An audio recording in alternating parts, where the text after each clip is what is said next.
comienza Informe RCR. Muy buenos días. Hoy es 2 de mayo de 2018. Y les estamos llevando a esta hora Informe RCR del día de hoy. Como siempre, estamos trabajando a nombre de Jaime Nestares en la dirección general de la estación, de Willy Arcaya en la gerencia de producción, Jackson Vargas en la coordinación de redacción, en la producción del espacio, Leonel Espinosa, Marilia García, María Alejandra Silva y Natalia Mora. En la dirección técnica, César Arteaga. Les saluda Argenis Barreto en nombre de todo el equipo y les recordamos que nos pueden escuchar en el estado Carabobo en Radio Puerto Cabello 1290 AM y en internet a través de rcr.tv, la radio que se ve para Venezuela y el mundo. Ya comenzamos nuestra ronda informativa del día de hoy. Para el diputado José Guerra, miembro de la Comisión de Finanzas de la Asamblea Nacional, el nuevo incremento del salario mínimo se volverá sal y agua antes de que termine este mes de mayo. Así lo indicó esta mañana a través de RCR. El aumento en la cantidad de bolívares que usted le dan y el aumento en la capacidad adquisitiva de esos bolívares. El salario mínimo ahora se ubicó en 2.555.500 bolívares, que en realidad son 2.500 millones de los bolívares viejos, 2.500 millones de los bolívares viejos. Entonces es una masa de billetes impresionante. Eso quiere decir que el problema no son los billetes, es cuánto compran los billetes. Entonces, en términos del poder de compra, el nuevo salario, 2.555.000 bolívares, se alcanza para comprar un kilo de carne, un paquete de harina pan y un kilo de arroz. Y en términos de dólares, al dólar oficial son algo así como $35 y el dólar paralelo son $4. O sea, por donde lo mires, estamos hablando de un salario depauperado. El diputado José Guerra enfatizó que este nuevo incremento salarial solo servirá para generar más inflación. Porque si usted tiene, la cuenta es muy sencilla, el gobierno se financia de varias maneras, subiendo los impuestos, con ingresos petroleros y con recaudación de impuestos no petroleros. Y el cuarto, el más letal de todos, es financiándolo o pidiéndole prestado al Banco Central. Los impuestos no lo van a subir ni lo pueden subir por la recesión de la economía. Descartado ese factor. Segundo, el ingreso petrolero está cayendo dramáticamente por la disminución de la producción petrolera, no obstante que los precios han aumentado significativamente en los últimos 3 meses. De manera que tampoco se cuenta con el ingreso petrolero. Tercero, la recaudación del CENIAC, que dice el gobierno que está recaudando, no es verdad. Está recaudando bolívares inflados, pero en términos reales no puede estar recaudando más porque no hay actividad económica. Descartado. Se queda uno solo. Recurrir al Banco Central para que las imprentas del Banco Central trabajen los 3 turnos durante el día y le den los bolívares al Banco Central. Ahí está el problema. Que ese es un mecanismo inflacionario que está destruyendo el propio salario. Por su parte, Franco Campocelli, presidente de Fedecámara Zulia, calificó de ridículo este nuevo incremento del salario mínimo.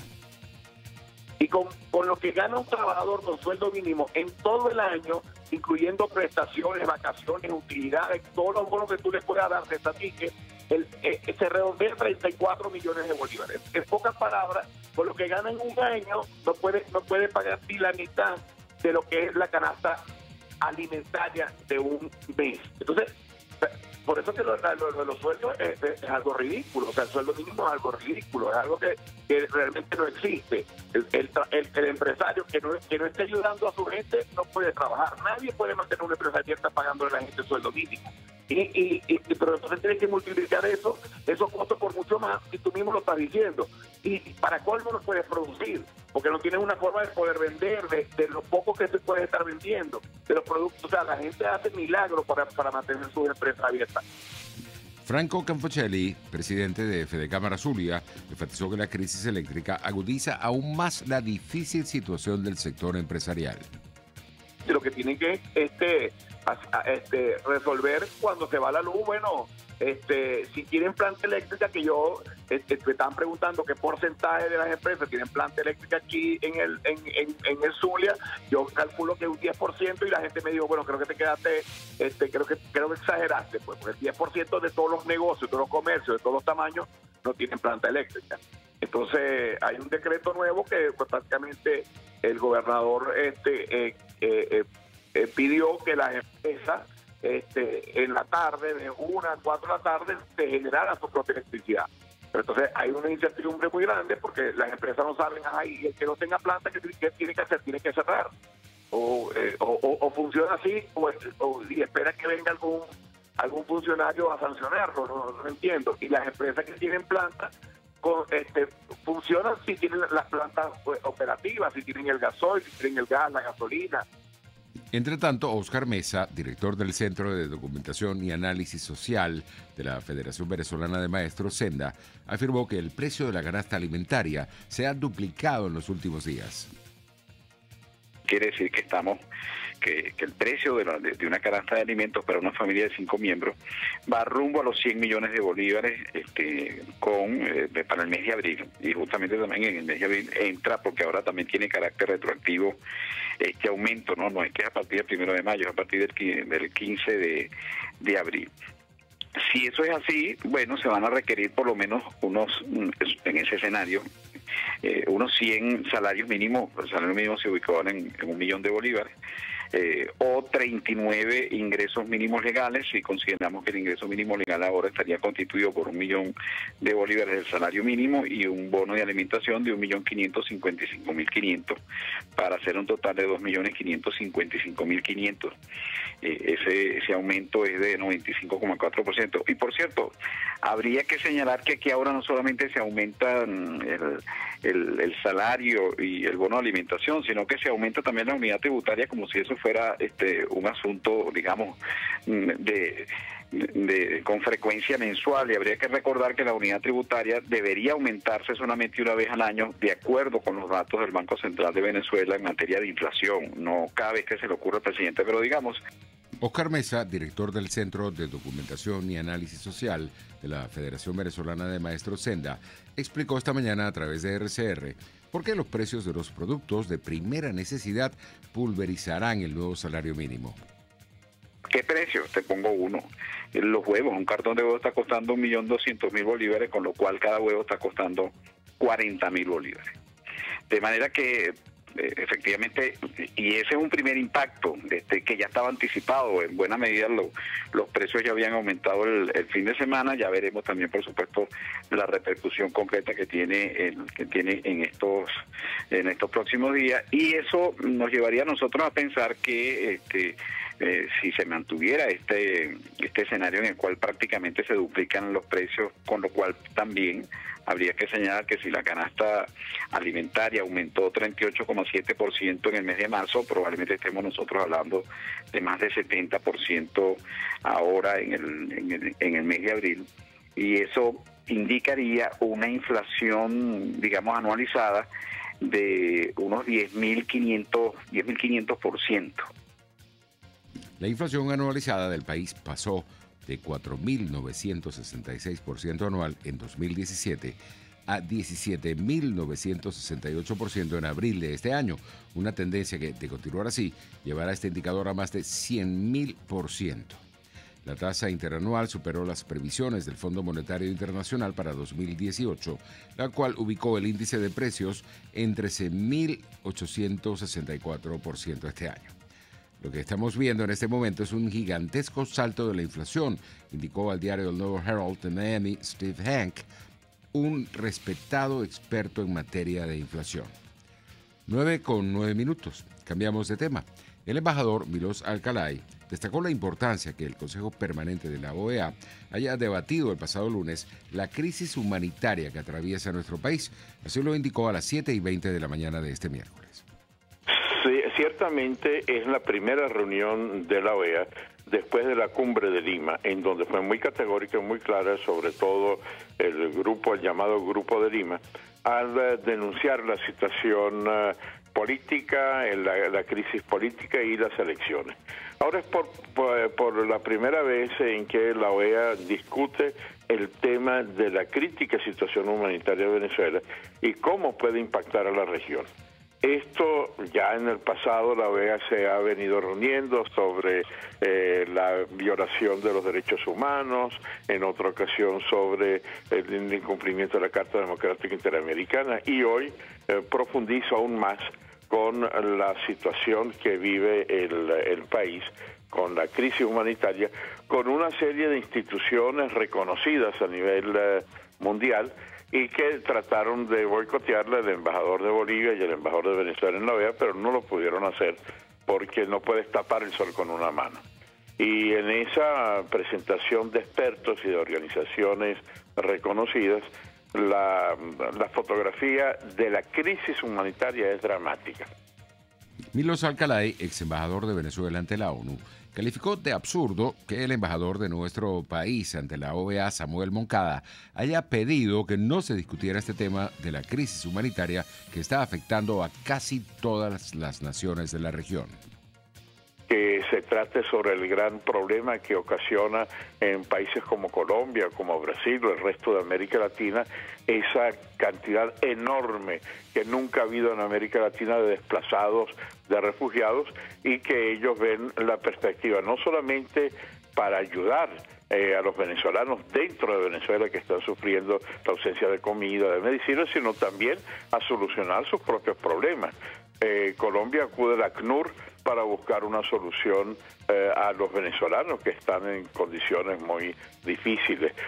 Brasil acude a la Organización Internacional de Migraciones también para encontrar soluciones. Y sin embargo, la diplomacia bolivariana trata de impedirles a ellos encontrar soluciones que ha generado el mismo gobierno bolivariano al no permitir ese canal humanitario. Más de 3,5 millones de personas han emigrado del país en los últimos meses para escapar de la crisis económica. Así lo afirmó Claudia Vargas, profesora de la Universidad Simón Bolívar en el Departamento de Ciencias Sociales y especialista en el tema de migración. Pues justamente 1.621.000 venezolanos que registra la OIM son 1.600.000 personas que están legales en esos países, es decir, personas que están establecidas, personas que ya tienen una residencia, que probablemente tienen un estatus migratorio definido, porque la OIM solamente cubre, dentro de su metodología, cubre cierta cantidad de países y además las personas que están en un estatus legal definido. Nosotros creemos que son más personas, ¿por qué? Porque hay venezolanos en condición de ilegalidad, y eso hay que decirlo. Hay venezolanos que tienen doble nacionalidad, y además también hay una subestimación en el caso, por ejemplo, de los menores de edad. Nosotros estamos teniendo casos de, digamos, de registros familiares, y en el mejor de los conteos, pues quizás uno de los dos padres es censado, pero no necesariamente los niños, y ellos también son venezolanos. Entonces nosotros estimamos que justamente la cantidad de venezolanos pues ya supera los 3.500.000 personas. Claudia Vargas, profesora de la Universidad Simón Bolívar en el Departamento de Ciencias Sociales y especialista en el tema de migración, destacó que muy posiblemente esta emigración de venezolanos se acentuará después de las elecciones presidenciales del 20 de mayo. Digamos que yo no sé si rondará los 5 millones, pero si ya tenemos más de 3.500.000 personas y estamos hablando, dato que certifica además la ENCOVI, que en los últimos 2 años, del 2016 para acá, se ha ido más de 1 millón de personas, o más del 80% de la diáspora que se ha venido registrando desde los años 2000, pues estamos hablando de que sí podríamos estar en presencia de que emigre 1 millón o más venezolanos, teniendo en cuenta los resultados que pueda tener esta no sé cómo llamarlo, si consulta o elección presidencial. La diputada Manuela Bolívar, dirigente de Voluntad Popular, afirmó que Leopoldo López, coordinador nacional de esta organización política, a pesar de estar incomunicado en su casa, donde permanece detenido, está participando en las decisiones que toma este partido en la búsqueda de un cambio democrático en el país. Leopoldo está, en efecto, aunque está en su casa, es una situación en donde Sevin incluso está dentro de su casa. Y bueno, aquí es una celda, me explico, o sea, él sigue en su situación de secuestro, porque uno puede decir privado de libertad porque él no tiene razones para estar preso, o sea, no tiene ningún motivo, más allá de ser, de tener el liderazgo, de tener las ideas. digamos, su situación jurídica es igual, pese a que aquí han hablado desde el fiscal, desde la misma fiscal Luis Ortega también, se pronunció sobre el caso de Leopoldo. Aquí, en efecto, Leopoldo sigue siendo privado de su libertad, producto de, bueno, lo que significa para él, para el régimen.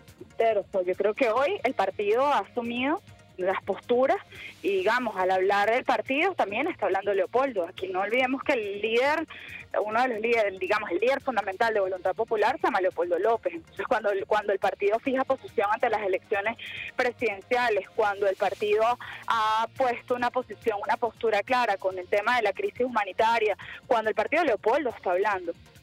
A las 8:10 de la mañana de este miércoles, la diputada Manuela Bolívar resaltó que no hay una fecha para salir de esta difícil situación que vive el país. O sea, no hay una fecha. ¿Por qué? Porque en dictaduras nadie sabe cuándo se revienta el asunto. O sea, tú le das por cualquier, digamos, arista, por cualquier ámbito, hasta que en efecto haya la ruptura del sistema.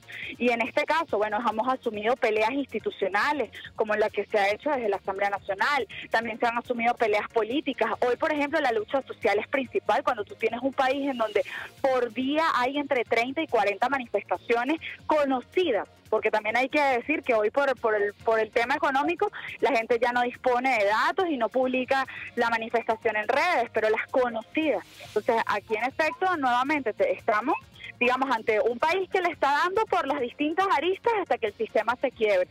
Y un elemento de poder esencial para que haya un quiebre de esto también son las fuerzas del Estado. Un elemento también que sostiene el régimen es el tema financiero, y tú hoy tienes un cerco que va desde, bueno, el cerco financiero que está haciendo el mundo internacional, no a Venezuela, sino al régimen, con el tema de la legitimación de capitales que se, digamos, que se hizo de casi lavado de dinero, producto de un dinero que viene de corrupción y de negocios ilícitos.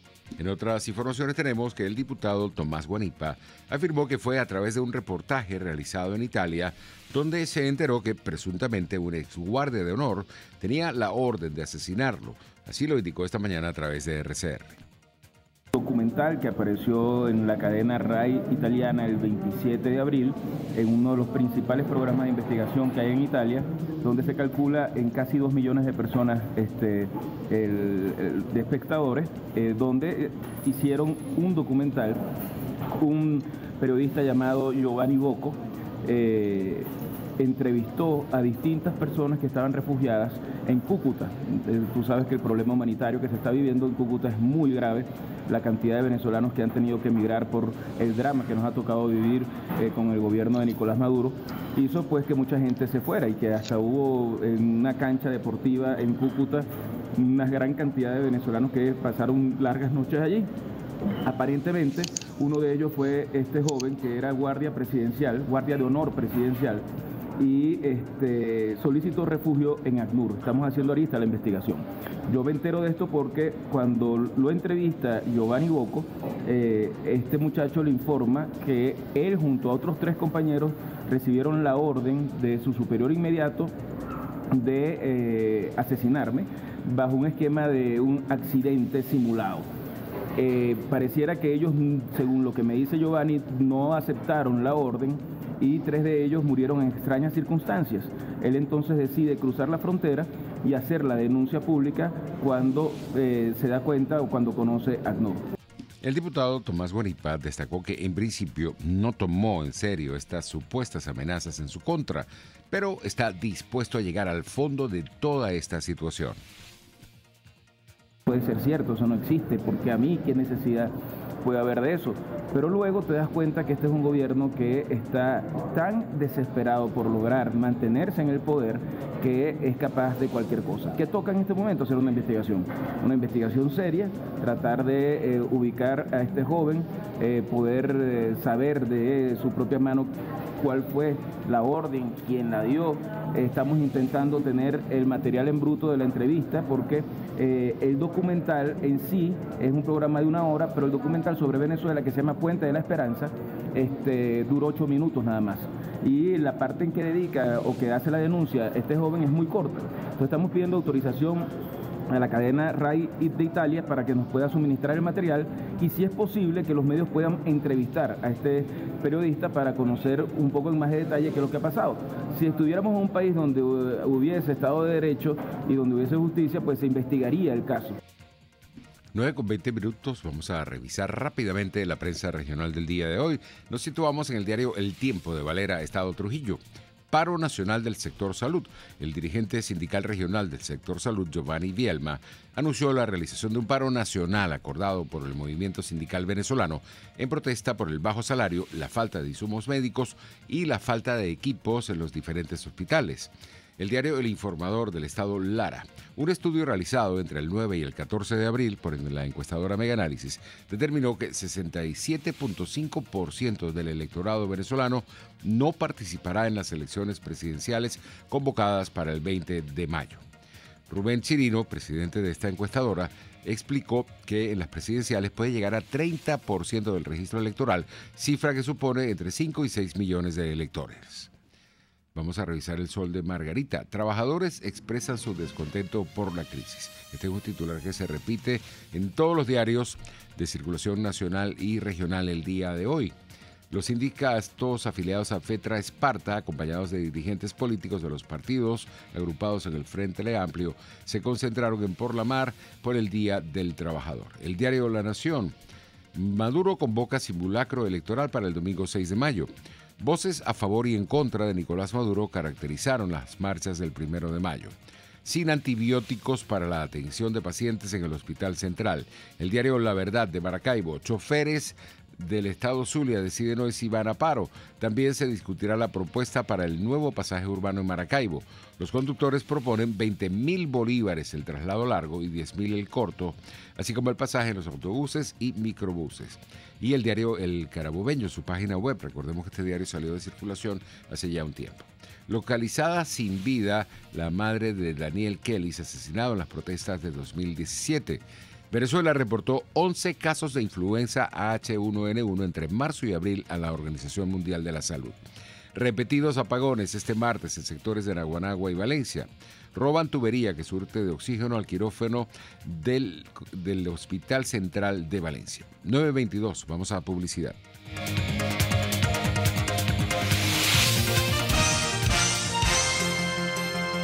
Usted escucha Informe RCR por su 750 AM.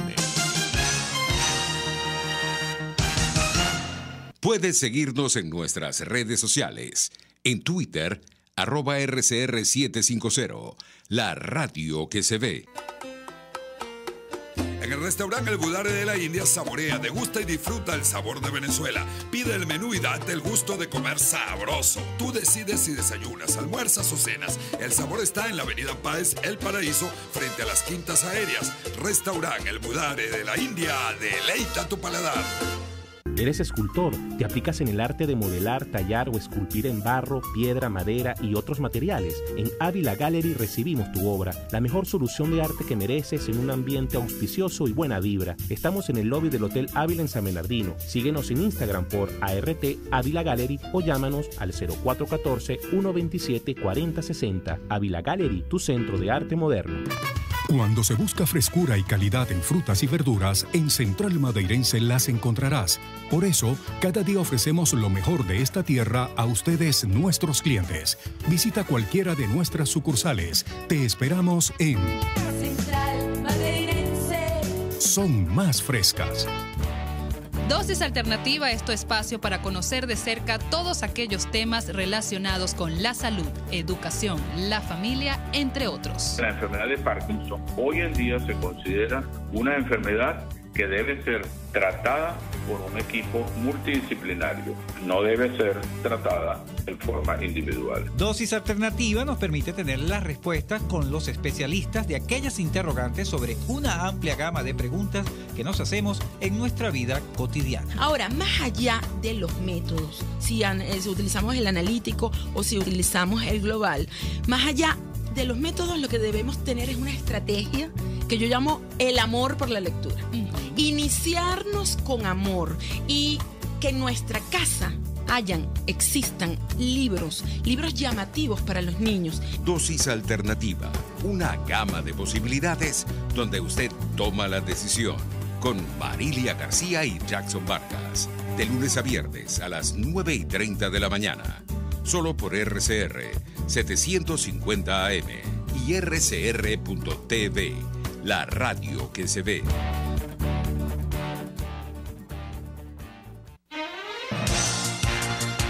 Les estamos presentando Informe RCR, el compacto informativo de esta hora, solo por RCR 750 AM.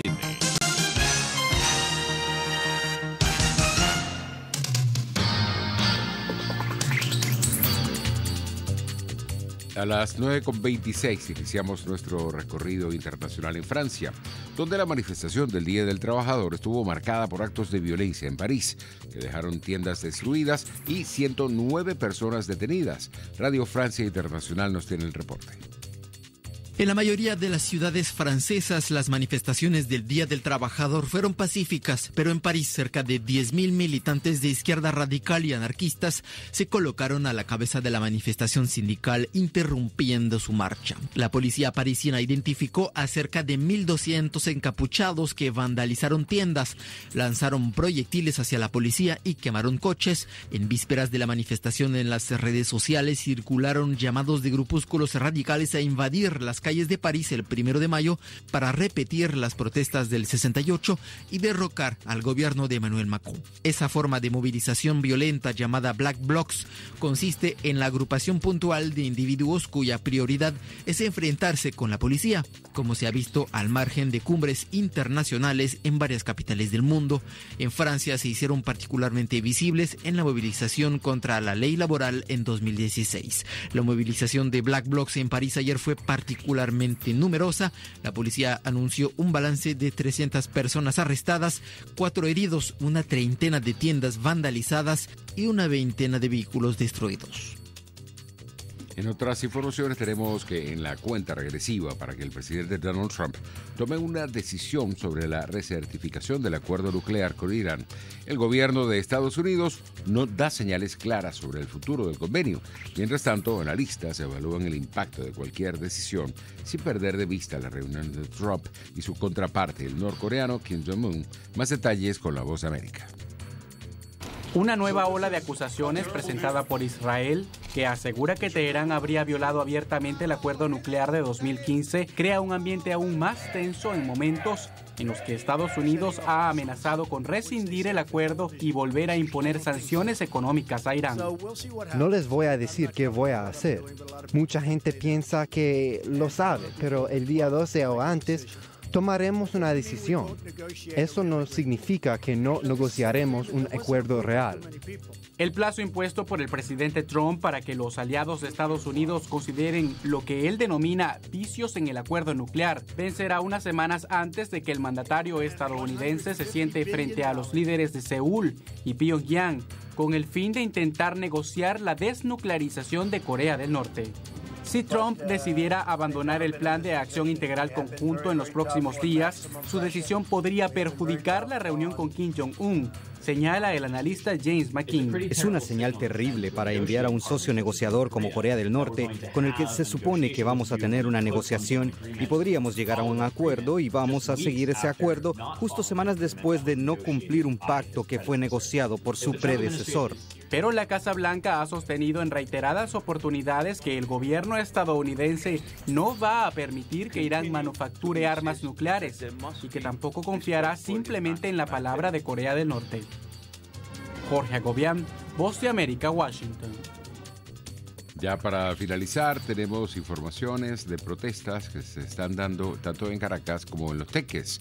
El día de hoy, vecinos cerraron la avenida Anauco con la avenida Panteón para protestar por la falta de agua en la zona este miércoles. Asegura que no cuentan con el servicio desde hace más de un mes. Una de las manifestantes criticó que las autoridades no les den respuesta al problema. Y también en Los Teques se ocurre igual situación. Un grupo de ciudadanos protesta en la avenida Víctor Batista de esta ciudad del estado Miranda por falta de agua. Las personas trancaron la vía a la altura de la comunidad Aquiles Nazoa.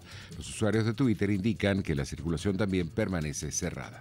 También el día de hoy la Fundación Venezolana de Investigaciones Sismológicas, Funvisis, informó que el movimiento telúrico se produjo a una profundidad de 9,9 kilómetros de magnitud 3 en la escala de Richter al noroeste de Valencia, estado Carabobo.